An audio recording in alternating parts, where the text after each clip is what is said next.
¿Qué tal? ¿Cómo están? Muy buenas noches. Gracias por acompañarnos a Debate. Soy Eduardo Arévalo y esta noche tenemos el gusto de conversar en los estudios con Rafael Chávez Reyes, médico psiquiatra, a quien le damos la más cordial bienvenida esta noche, doctor. Gracias por acompañarnos. Muy buenas noches, muchas gracias. Y vamos a saludar a quien hace posible este primer segmento de debate, la Central de Seguros y Fianzas, líder en fianzas. Los salvadoreños somos valientes. Somos solidarios. Juntos saldremos adelante. Como siempre, ánimo y a luchar. Protejamos a los que más amamos y caminemos juntos con fe. Comprometidos con el progreso de El Salvador. La Central de Seguros y Fianzas, su centro de confianza. Muy bien, doctor. Hemos hablado muchas aristas del tema y las implicaciones del COVID-19 en el país, la parte económica, socioemocional y muchos temas más durante los 2 años ya básicamente de pandemia, pero también hay un tema, es la parte de la salud mental, la parte psicológica que puede verse afectada a raíz de esta situación. La primera parte, si gusta, la abordamos con los adultos y el segundo bloque pues lo dedicamos también a la parte de los estudiantes y cómo esto les está impactando. En salud mental, ¿cuáles podrían ser algunas de las repercusiones que las personas pudieran estar sufriendo, en algunos casos dándose cuenta, estando consciente de ello y en otros no? En primer lugar, nuevamente buenas noches, es un gusto. Quisiera comenzar, si me lo permite, por presentarme en calidad de qué vengo representando. Mi nombre efectivamente es Rafael Gilberto Chávez Reyes, soy médico psiquiatra, actualmente soy presidente de APSAM. APSAM es la Asociación de Médicos Psiquiatras Salvadoreños por la Salud Mental. Parte de nuestra misión precisamente está relacionada con la educación, orientación y promoción de temas que abordan precisamente la salud mental, el enfoque de nosotros. Ya empezando a contestar la pregunta que usted me hace, es interesante cómo pudimos ver, yo creo que la mayoría de psiquiatras nos hemos dado cuenta de algo y psicólogos también, todos los que trabajamos en el área de la salud mental, que a diferencia de las olas epidemiológicas que se conocieron a partir de hace 2 años, cuando comenzó este fenómeno a nivel mundial, en el caso de las patologías o de los trastornos mentales, no fue la misma evolución, el mismo inicio con respecto a los casos de COVID. Nosotros empezamos a ver alteraciones o afectaciones, problemas de salud mental aproximadamente 6 meses después. Okay. Siempre se pudo haber uno que otro caso antes de alteraciones relacionadas, pero más o menos de 6 a 9 meses después empezamos nosotros a ver realmente el impacto en la salud mental del COVID sobre la población salvadoreña. Y un fenómeno que, aunque necesario, estuvo muy relacionado precisamente con el inicio, la exacerbación en aquellos que padecían trastornos mentales de síntomas, fue precisamente cuando estuvimos encerrados. Ese encierro fue necesario, pero también es cierto que de alguna manera u otra propició muchos fenómenos. Uno de ellos, que está muy relacionado con la salud mental, es precisamente el siguiente. En nuestra población hay muchos casos de violencia intrafamiliar, todos lo sabemos. Se describen inclusive porcentajes arriba de 80% de exposición a algún tipo de violencia intrafamiliar. Lo que sucede es que la violencia está institucionalizada, normalizada, y de por sí, al estar de esa forma, muchas veces no se denuncia. Correcto, es de forma subrepticia, muchas veces la consideramos como que es parte de la misma cultura, y entonces por eso no la invisibilizamos. Pero el punto es este, veámoslo de esta manera: al tener a violentadores y víctimas de violencia en un lugar durante mucho tiempo, lo que iba a suceder era lo lógico, iban a aumentar precisamente los índices de violencia intrafamiliar. Desconozco yo realmente porcentajes de feminicidios u otros que podrían estar asociados, pero violencia intrafamiliar sí aumentó. ¿Qué sucede al aumentar la violencia intrafamiliar? Aumentaron también los niveles de tensión por el estar encerrados. Y con esto se presentaron 2 alteraciones principalmente: trastornos de ansiedad y trastornos del sueño. Esos serían los primeros que podríamos empezar a enumerar, qué es lo que notamos. personas que de repente empezaron a considerar o a sentirse desesperadas al estar encerradas, con inquietud, ya no dormían, alteraciones en hábitos alimenticios. Además de eso, también síntomas propios de ansiedad como tensión física, somatizaciones. Los seres humanos, principalmente los latinos, somos bastante somatizadores. La somatización es la expresión física de un conflicto emocional.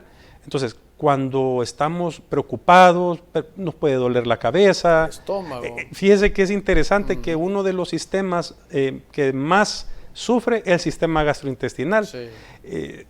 Epidemiológicamente hablando, dentro de las 10 causas de morbilidad está precisamente el colon irritable, síndrome de colon irritable o colitis, el nombre es símil, pero realmente la causa es precisamente una tensión emocional de gran magnitud y por tiempo sostenido. También vi consultas hasta por herpes, ¿vea? Que pueden salir de esa situación que está viviendo La piel es el órgano sensitivo más extenso que tenemos.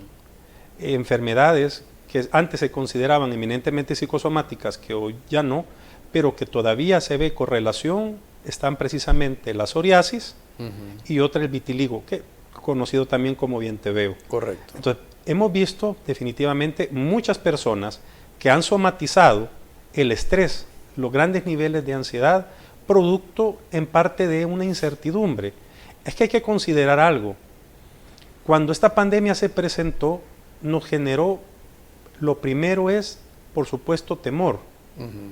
Pero este temor también fue relacionado a otro factor, y es el hecho de que, a diferencia de otros fenómenos que hemos vivido, ejemplo, guerras, situaciones económicas, en las cuales perfectamente usted puede tomar la decisión de en este país no contar con los recursos para poder solventar un problema, usted decide, me voy. El problema es que hoy no había para dónde ir. Inclusive países del primer mundo en un momento estuvieron peor que nosotros. Entonces estábamos no solo encerrados en nuestra casa, no teníamos a dónde escapar. Y no sabíamos dónde estaba el enemigo tampoco, es decir, si era el vecino, si era nuestro propio familiar el que nos iba a contagiar. Esa era una situación bastante crítica. Fíjese que nosotros los humanos tenemos necesidad, se le llama fantasía de control. La fantasía de control es básicamente, repito, la necesidad que tenemos de alguna manera tener control sobre las situaciones que nos rodean, personas, circunstancias, y precisamente el perder esa noción nos hace caer en una gran incertidumbre, en zozobra, en pánico, en temor.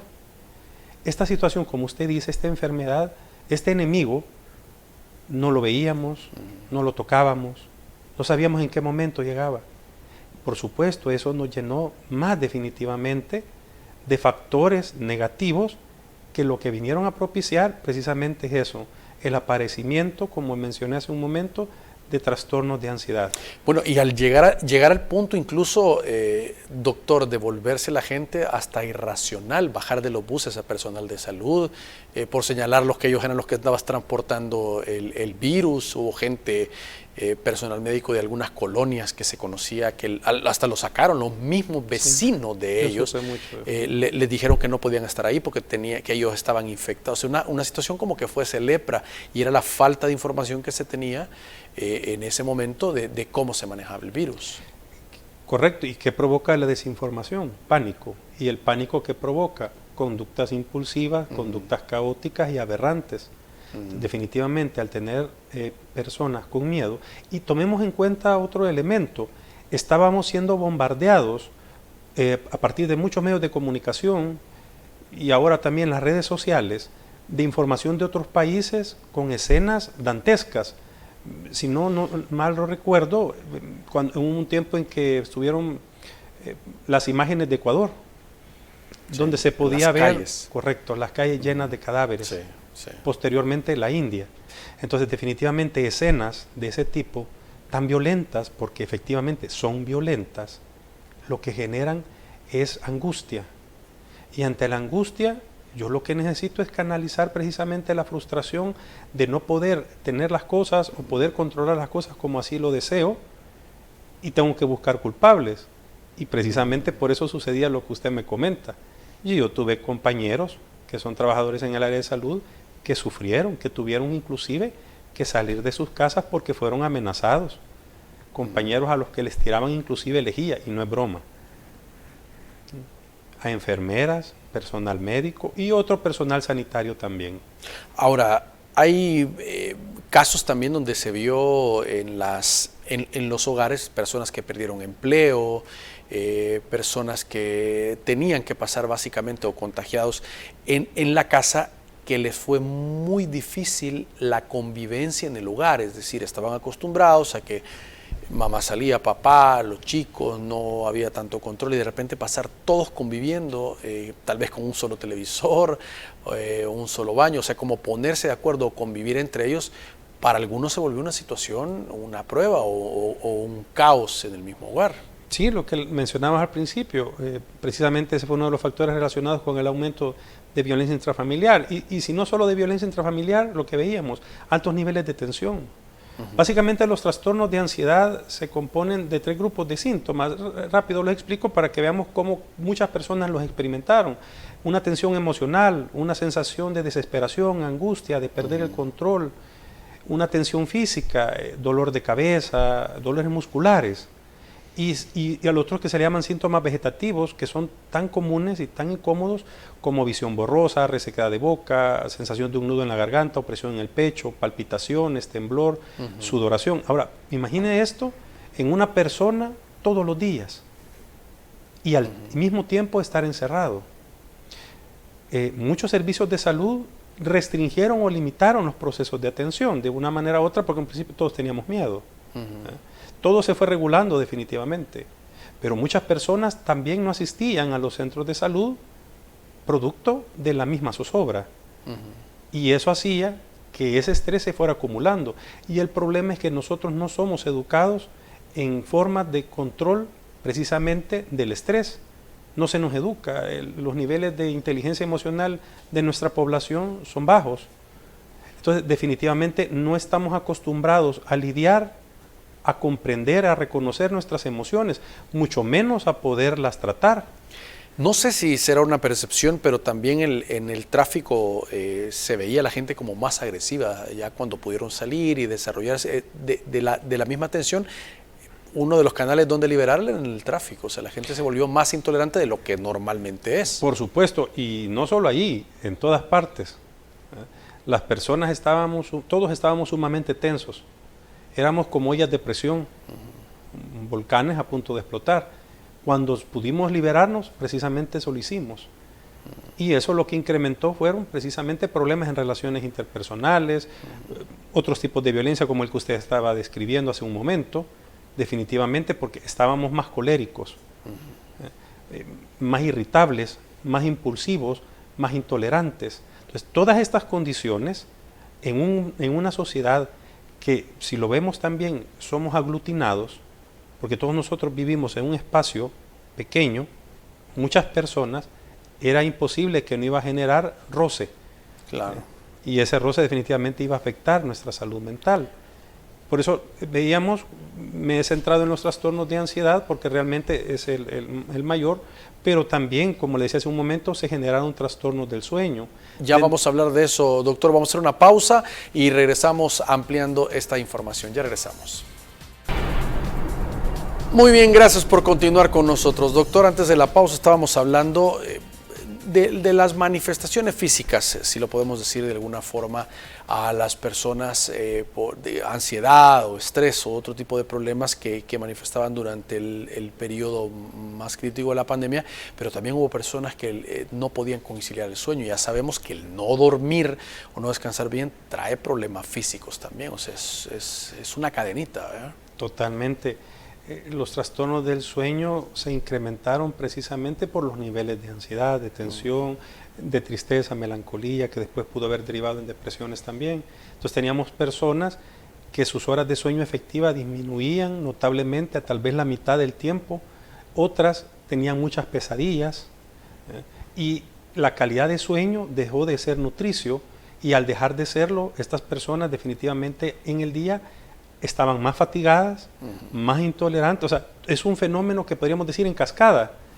Una situación va afectando otra. Y vimos evidentemente en la consulta un aumento precisamente de trastornos del sueño en cuanto a insomnio, personas que no lograban conciliar el sueño precisamente por estar preocupadas pensando en lo que iba a suceder, como usted mencionaba, personas que perdieron empleos, personas que tenían familiares enfermos, personas que tenían miedo a enfermar también, no dormían por estar pensando en eso, en todas estas situaciones. La higiene del sueño, de la que me imagino en algún momento podemos hablar cuando pasemos a las recomendaciones o pautas en salud mental que podemos dar precisamente para de alguna manera solventar el problema, no se cumplía. ¿Por qué? Por otro fenómeno. Pasábamos en casa. Entonces, ¿qué hacían los niños, adolescentes y los adultos? Someterse a los teléfonos, a las pantallas, a cualquiera. Entonces, personas que normalmente su patrón de sueño era laboralmente, digamos, de 9 a 4, de 9 a 5 de la mañana, si trabajaban en casa se podían dormir, ¿qué? 10, 11. Al principio pudo haber sido bien aceptado, bien recibido, inclusive con interés y con alegría, pues poderme desvelar viendo alguna película que me guste. Eso es una noche, pero cuando esto se vuelve recurrente, definitivamente afecta mi funcionamiento, afecta mi forma de pensar, mi forma de comportarme. Definitivamente, físicamente también. Las alteraciones del sueño, es decir, el insomnio, los trastornos están relacionados con aumentos de la glicemia, con aumentos de la tensión arterial. Entonces, de por sí, en personas que padecen de estas enfermedades crónicas, metabólicas, el no dormir de alguna manera exacerba o afecta también sus condiciones o de vulnerabilidad física. Otro factor que afectó mucho a las personas, doctor, fue la pérdida de los familiares, pero el hecho de no tener ese contacto, de ir a despedirlos, de invitar a los familiares y de todos llegar a una vela, llegar a dar el último adiós a los cementerios, sino esa parte de decirle, mire, hasta aquí. Y no hay vela y puede llegar desde lejos y solo usted y una persona más. O sea, ese también, para lo cultural de cómo se vive esos momentos familiares, fue muy duro también para muchas personas. Usted lo ha dicho, fíjese que es importante realmente poder vivir los rituales fúnebres, porque los rituales fúnebres son los que nos preparan precisamente para la pérdida, para reconocerla. Cuando se da un duelo por pérdida de un ser amado, normalmente, si bien es cierto, la experiencia social conocida como duelo es aquella en la cual nosotros expresamos hacia otros el dolor por la pérdida, la experiencia muy íntima y personal se denomina pesar. Este pesar tiene dos momentos. El primero, el considerado llamado el pesar de muerte, que dura 40 días. Ese es el tiempo que requiere nuestra mente para procesar la pérdida física del ser amado. En el pesar de muerte, nosotros, digámoslo de una manera, lloramos al fallecido, lloramos al muerto. Durante todo este tiempo, los rituales fúnebres nos ayudan precisamente. ¿Por qué? Porque tanto en la vela como en el entierro, usted lo que hace es despedirse de la persona. Pero esa despedida es una despedida con un componente social, como apoyo, como solidaridad. Y eso es una contención, precisamente, muy favorable. Después de este pesar de muerte viene otro que es el pesar de vida. En el pesar de vida usted ya no llora por la persona que falleció, llora por su soledad, llora por la necesidad que usted tiene del otro. Lo que sucede aquí es esto. Primero, como no nos pudimos despedir de esa persona, no pudimos cerrar ese círculo y definitivamente quedamos con asuntos inconclusos. Y esos asuntos inconclusos generan muchas emociones, muchos pensamientos. Uno de ellos es culpa. Hemos atendido personas, psicólogos y psiquiatras, que manejan la idea de mejor no lo hubiera llevado al hospital. Sienten culpa. Otros manejan fantasía de que pudieron haber hecho algo más. Y si yo hubiera, y si hubiera ido, y si hubiera llamado, y si lo hubiera llevado, y si hubiera gastado mejor en un hospital privado, se dan una serie de fantasías. Esas fantasías hasta cierto punto son parte de la misma negación de la muerte. Pero ¿qué sucede? Cuando no tuvimos la oportunidad por los protocolos de manejo de cadáveres que se dieron a nivel institucional, la oportunidad de poder despedirnos, de poder ver, de poder tocar, incluso porque hemos visto que hay personas que inclusive abren el ataúd, hasta abrazan, Sí. y eso es totalmente natural y humano, pero no pudieron hacerlo.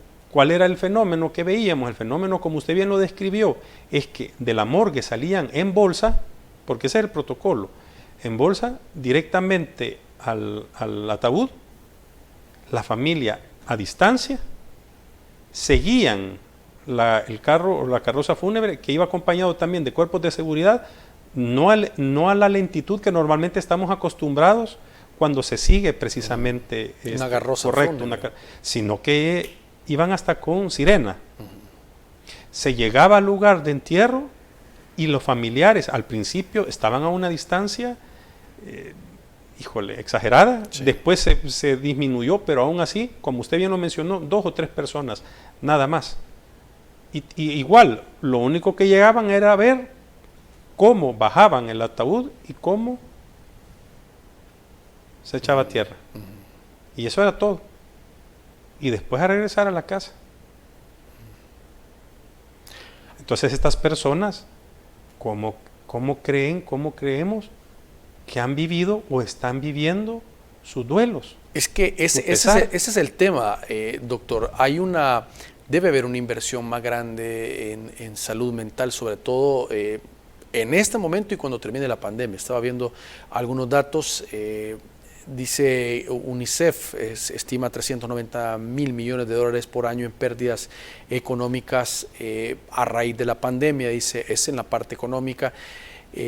Dice, los gobiernos invierten 2% de las partidas en el área de salud mental en los presupuestos. Es una estadística global, es decir, y hay una gran necesidad en este momento de hacer esos cierres, esos círculos de ayuda para la población que no ha terminado de cerrar esas heridas o esos ciclos para reactivarse en medio de la pandemia y después de la pandemia. Es que sucede esto, el duelo es una experiencia única, irrepetible y natural. Esa es la palabra clave, natural.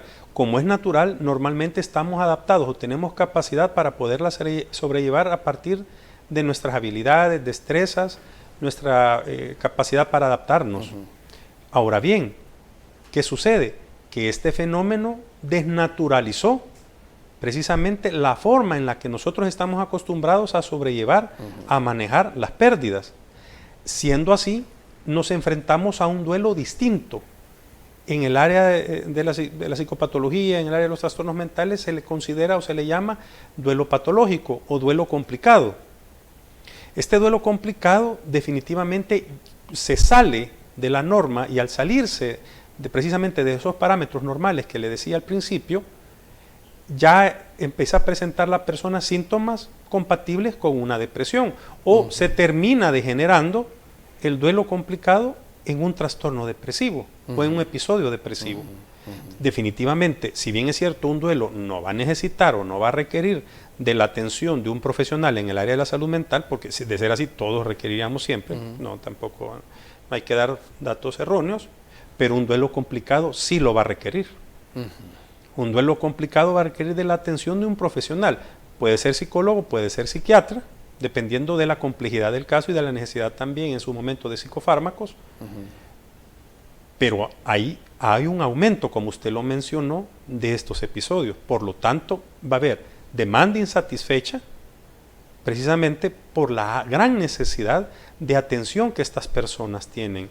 Y tomemos en cuenta una cosa, cuando hablamos de trastornos mentales, a diferencia de otras enfermedades, desgraciadamente no es con una atención, no es con un medicamento, no es con una cirugía que esto se resuelve. Son procesos largos. Así es, y complejos.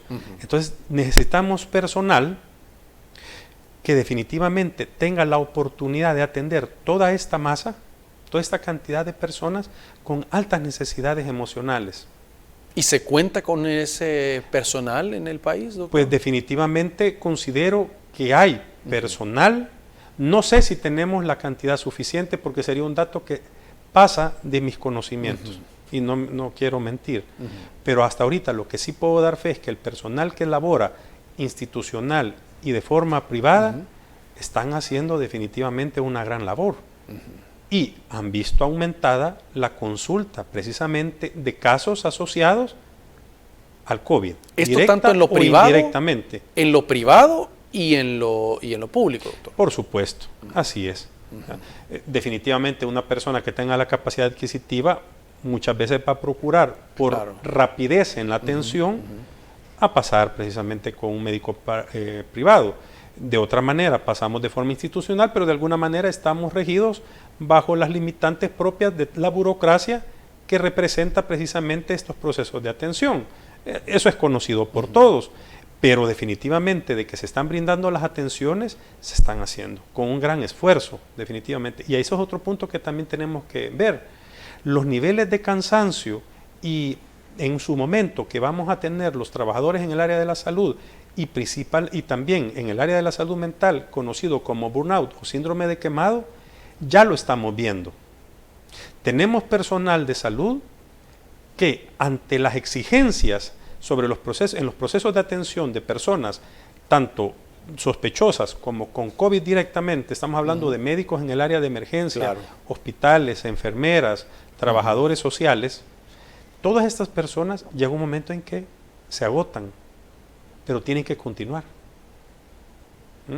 Entonces definitivamente van a empezar a sufrir, o ya están sufriendo, un desgaste, no solo emocional, sino que también físico.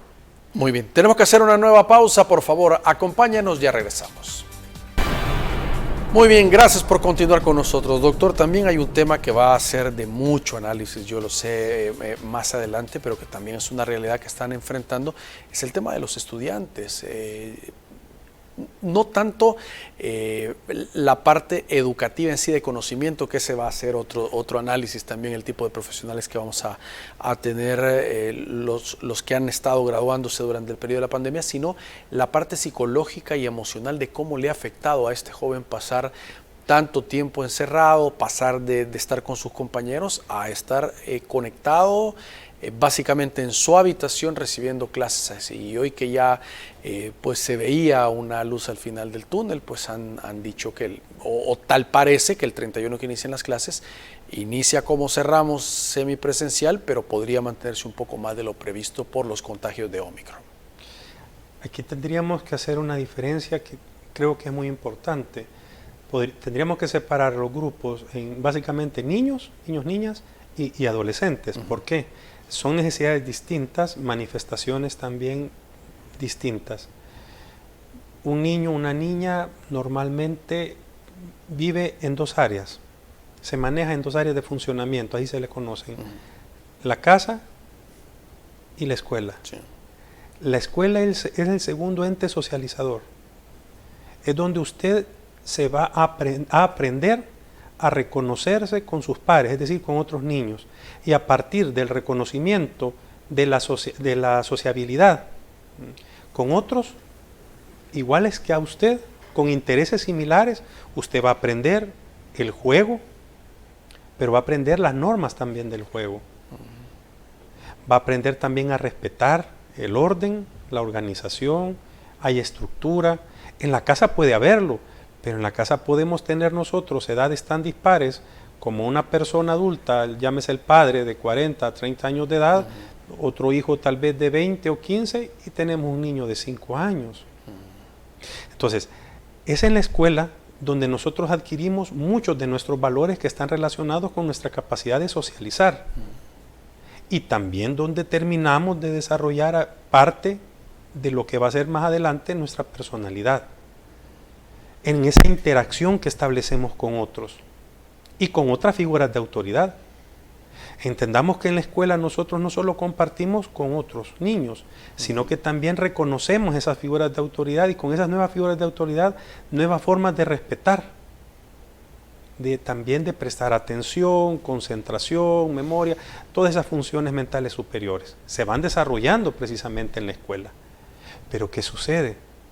Tenemos ahora niños que han tenido que recibir desde hace 2 años, ya vamos poco más, precisamente sus clases, como usted dice, de forma virtual. ¿Cuál es la capacidad de atención de un niño frente a una pantalla? Habrá que evaluar. Habrá que evaluar también más adelante la capacidad de estos niños de comprensión, la capacidad de entendimiento, de aprendizaje. O socialización que puedan Solo pongámonos a pensar, el proceso de lo que es lectoescritura, cuando aprendemos a leer y a escribir. Es cierto, mi padre y mi madre me pueden ayudar, maravilloso aquellos que estén haciendo eso, pero no todos cuentan con ese apoyo, no todos cuentan. Es en la escuela donde adquirimos muchas de esas habilidades que son psicomotoras en su forma, que nos ayudan precisamente, pero que actualmente están diezmadas. Digo diezmadas porque se empezó a dar unos pininos cuando se abrieron las clases semipresenciales el año pasado. Y empezamos a ver niños que ya iban a la escuela en protocolos de atención de 2 o 3 días a la semana alternos. Pero veíamos también que cuando se elevaban los casos, se cerraba nuevamente eso y regresaban a las clases virtuales. ¿Qué hemos tenido entonces? Hemos tenido incertidumbre en padres, hemos tenido incertidumbre en niños, y en estos niños no solo tenemos eso, sino que tenemos altos grados de frustración. ¿Por qué? Porque el niño no va a la escuela solamente a aprender. Claro. El niño va a jugar. No va a jugar con papá, no va a jugar con mamá, no va a jugar con maestros, va a jugar con otros niños. Y eso se ha cortado. Correcto. Y qué importante es eso, qué importante es el juego colectivo, qué importante es el juego social. Ahí se aprenden normas. Doctor, y en el caso de la prueba Avanzo, muchos estudiantes, aparte de las preguntas básicas de las materias, le preguntaban también cómo se sentían. Esa fue importante, una medición que hacían, y las autoridades dijeron que muchos estudiantes externaban ansiedad, mucha ansiedad, de no saber si iban a regresar a clase, unos ya más grandes de si iban a estudiar en la universidad. O sea, genera todavía, porque esto no ha terminado. Lo que sucede es que también se dio otro fenómeno que fue el de deserción escolar. Claro. La deserción escolar estuvo bastante relacionada al hecho de que como muchas personas perdieron empleos, tuvieron que sacar a sus hijos de colegios privados donde estaban y tuvieron que buscar, ya sea en algunos casos o institutos nacionales, escuela, y otros prefirieron mejor no. También tenemos otras deserciones producto de la misma situación de incertidumbre ante la enfermedad. Muchos padres, por temor a la enfermedad misma, preferían no llevar a sus hijos o no enviar a estos. Volvemos otra vez. Un niño necesita también juego. Un niño necesita compartir. Y teníamos a estos niños encerrados. ¿Y con qué los manteníamos ocupados a los niños? Dispositivos. Con el televisor, con el teléfono. ¿Qué vida sedentaria la de estos niños? ¿Qué vamos a tener ante una vida sedentaria? Lo primerito, y una de las cosas que es importante, vamos a tener malos hábitos alimenticios y malos hábitos de sueño, como decíamos anteriormente. Entonces vamos a tener niños que probablemente vamos a tener casos de obesidad por el consumo de golosinas o de más comida de lo que debería, poca actividad física, y además de eso, como decíamos, alteraciones en hábitos de sueño. Hay padres que bueno, yo conozco casos, llegaban y les decían, y me incluyo quizás en algunos momentos también, deja ya el teléfono, mucho pasaje en el teléfono, mejor hacer otro tipo de cosas. ¿El qué? Estando en la casa. O sea, las opciones son bien limitadas también. Así es, y si a eso sumamos que como padres, como usted en un momento me mencionaba, estamos acostumbrados a jornadas laborales, estamos acostumbrados a levantarnos, bañarnos, ducharnos, comer, irnos a trabajar, regresar 8 horas después o 10 o más horas después, dependiendo del tipo de trabajo. Resulta que hoy estábamos en la casa y pasaban las horas. Vaya, uno puede decir, muchos padres, yo juego con mi niño un momento y el resto del tiempo. Entonces, por eso le decía, o sea, el problema es que no se nos educó, no se nos formó, parte por supuesto por la misma situación que fue inesperada y de forma violenta como lo fue este virus. Precisamente no nos dio oportunidad para que aprendiéramos maneras de poder ocupar el tiempo de forma asertiva, de forma adecuada, de forma nutricia. Hoy sí, yo creo que ya tenemos un poco más de habilidades, un poco más de conocimiento al respecto de qué podemos hacer. Y aquí es algo importante, el uso del tiempo libre. Muchas veces las personas tienen la idea que el tiempo libre es para perderlo. el tiempo libre para usarlo de forma efectiva. Cuando se dio este fenómeno en Europa, uno de los países que llamó la atención en el área de la salud mental fue España, porque en España empezaron a procurar lo que se conoce como técnicas de afrontamiento positivo. Las técnicas de afrontamiento positivo son actividades que están encaminadas o llamadas a buscar disminuir los niveles de estrés, los niveles de ansiedad. Hay muchas, 4 de ellas que son fáciles de poder realizar, son precisamente relacionadas al uso del buen tiempo. Ejemplo, 1, salir a caminar 30 minutos. Todos los días, en horas de no insolación, por supuesto, eso es antes de las 7 de la mañana o después de las 5 de la tarde. Cuando usted sale a caminar, ¿qué hace? Primero, activa físicamente sus músculos. Claro. Además de eso, mejora la circulación, y cuando mejora la circulación, definitivamente la resistencia cardiovascular se ve mejorada. Pero también la función respiratoria. Entonces, físicamente es favorable salir a caminar, pero también relaja. Mentalmente ayuda. Ah, sí. Una persona que sale a caminar, respira, que ve siquiera otras fachadas de otras viviendas, que ve de repente un árbol o que ve de repente a otras personas, aunque no entre en contacto con ellas, eso es relajante. También, además del ejercicio en la casa, buscar actividades que sean placenteras. ¿Qué significa esto? Cuando nosotros realizamos una actividad que es agradable, definitivamente nos desconectamos de la realidad caótica que tenemos en nuestro contexto y nuestra mente reposa. Entonces nos sentimos satisfechos. ¿A qué tipo de actividades me refiero? Hay personas que les gusta la jardinería, hay personas que les gusta leer, escribir, pintar, interpretar música con algún instrumento musical. Es decir, es una serie, las pantallas no. Mucha gente me dice, doctor, yo me pongo a jugar. No, les digo, eso es lo mismo. Volvemos a exponernos de forma casi total a una pantalla y eso no es sano. No, les digo yo, es importante también la actividad física, la capacidad creativa que tenemos todas las personas para hacer algo que nos agrada. Hay muchas personas que les gusta la costura. Entonces, lo importante es eso, manualidades. Cuando estamos haciendo actividades así nos sentimos sumamente con un bienestar, nos sentimos placenteros. Lo tercero es comunicarnos. Lo ideal es comunicarnos con personas cercanas, con las que estamos nosotros compartiendo, con la familia. Pero lamentablemente no siempre es así.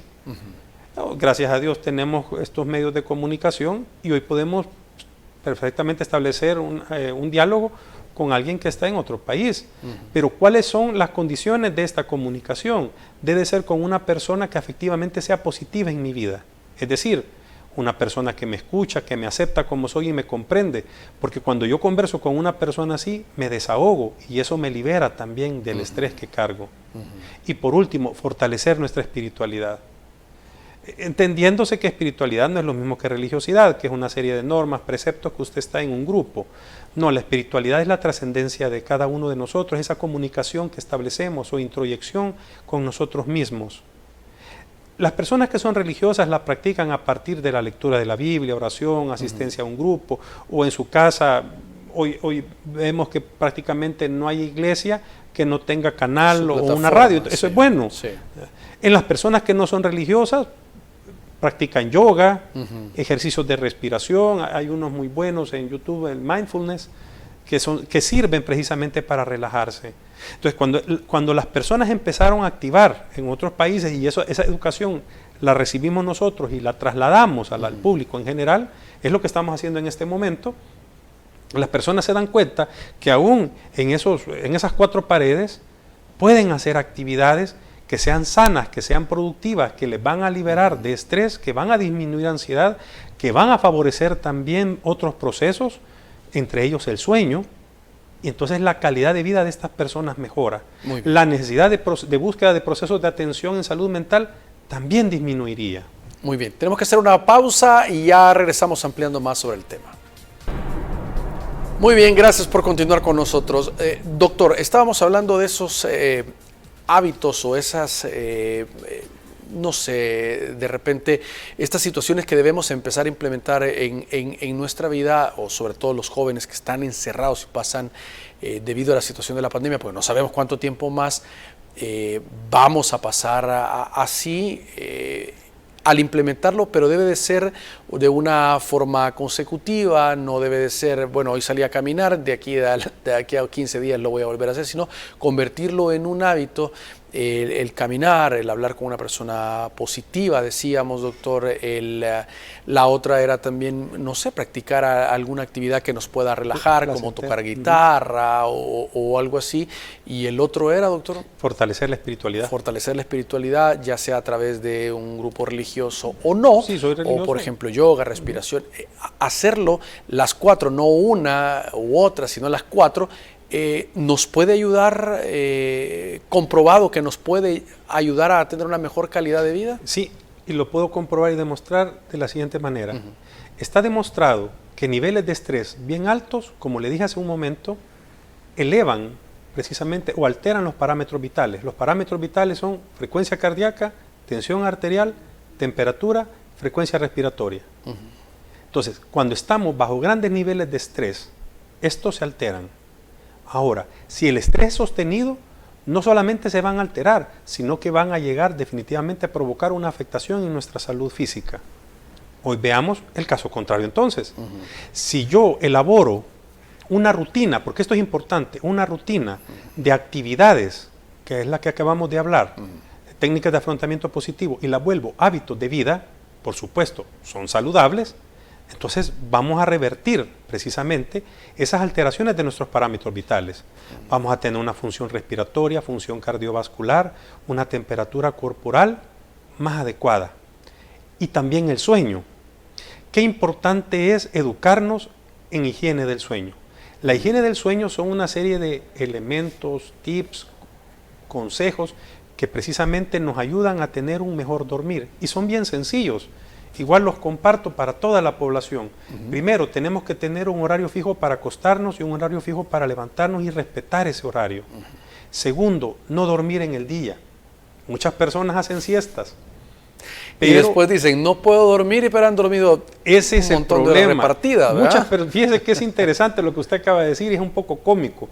Muchas veces atendemos personas que llegan con trastorno, así, de referencia a trastorno del sueño. Y cuando hacemos la historia de la persona, preguntamos, bueno, ¿cuántas horas duerme? ¿Solo duermo 2 horas o mi sueño es fraccionado? Entonces, evidentemente pareciera que tiene un trastorno de sueño. Y en el día duermo. ¿Cuánto? 1 hora, media hora. Entonces, está demostrado que el dormir de día afecta mi sueño en la noche. Entonces, sería el segundo, no dormir de día. Tercero, después de las 3 de la tarde, totalmente prohibido tomar café. Aquí voy a caer mal a muchas personas. Tomar café, sodas, cualquiera. Chocolate, bebidas con alcohol, cigarrillos, drogas en general. Y cualquier que no sea natural, líquido. Es decir, frescos de caja, botella, frasco, no. A partir de las 3 de la tarde. De las 3 de la tarde. La cena debe de ser moderada. Sí, liviana, ¿verdad? Así es, moderada. Algunos dicen de preferencia frutas, verduras verdes, pero la verdad es que no todos tenemos hábitos o patrones alimenticios así, pero sí debe ser moderada, para no afectar el sueño. Sí, no esos troncos de carne así muy pesado, porque no se así puede, es. Aparte de lo de reflujo y todo eso, no se cuesta. No, pero es que eso, precisamente es por eso. Ah, es por eso. Porque definitivamente, sucede esto. Cuando nosotros hemos tenido comidas muy copiosas, todo nuestro riego sanguíneo, nuestro flujo sanguíneo se va directamente al sistema gastrointestinal. Y definitivamente eso va a afectar nuestro dormir.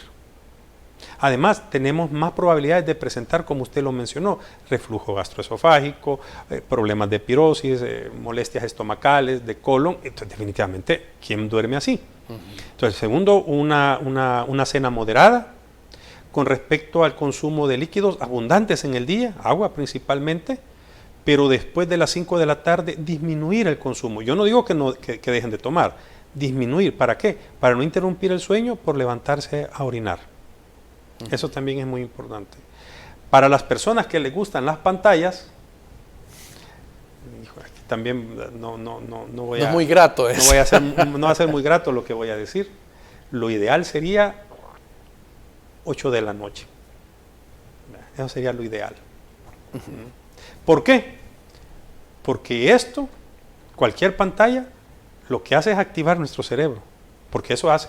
Eso de que el ver televisión relaja, con todo respeto, no es así. No es así. No ayuda a dormir. Entonces, y cuando a la par que decimos eso, en el cuarto no debemos de tener pantallas, equipos de sonido, plantas naturales y, con todo el respeto, animales, porque interrumpen el sueño. Con todo el respeto lo digo. También es cierto que de tener ventanas, las cortinas deben de ser oscuras, para que cuando apaguemos la luz no entre claridad, porque el cerebro descansa precisamente así. Y por último, lo más que podemos o que nos vamos a dar el lujo de estar dando vueltas sin poder dormir en la cama son 15 minutos. Si a 15 minutos no nos dormimos, no nos quedemos en la cama, porque si nos quedamos en la cama empezamos a pensar. Empezamos a pensar en lo que nos ha sucedido o lo que vamos a hacer al día siguiente. ¿Y qué hay que hacer entonces después de esos 15 Correcto, minutos? muy bien. Si a los 15 minutos no me duermo, me levanto, me incorporo, me salgo del cuarto y me voy a otra estancia en la casa a dos cosas. O a escuchar música instrumental a un volumen bajo y con una luz tenue, o a leer. Pero ¿qué tipo de lectura? Debe ser lectura recreativa. Mucha gente me dice, doctor, yo leo la Biblia, yo respeto y todo, pero la Biblia es un libro reflexivo. Para personas que son muy religiosas y que quieran leer la Biblia, el Cantar de los Cantares. Son poemas. Entonces, la lectura debe ser una literatura recreativa. ¿Y qué es literatura recreativa? Poemas, cuentos, fábulas, leyendas. Libros, algunos dirán libros infantiles. Bueno, pues libros infantiles.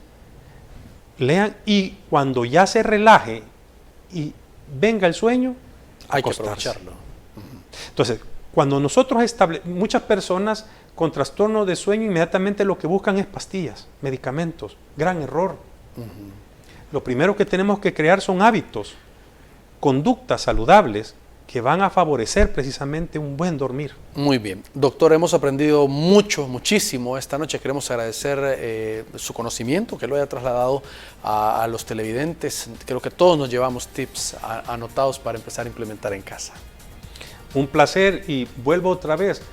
Como APSAN, nuestra misión es precisamente educar, e invito, nosotros tenemos una página en Facebook que la pueden buscar, las letras APSAM, y ahí van a encontrar temas de salud mental, sean escritos, videos, que les pueden servir a cada uno de ustedes precisamente en temas. Muy bien. Gracias a ustedes por su sintonía. Que descanse en su cita con nosotros el día de mañana.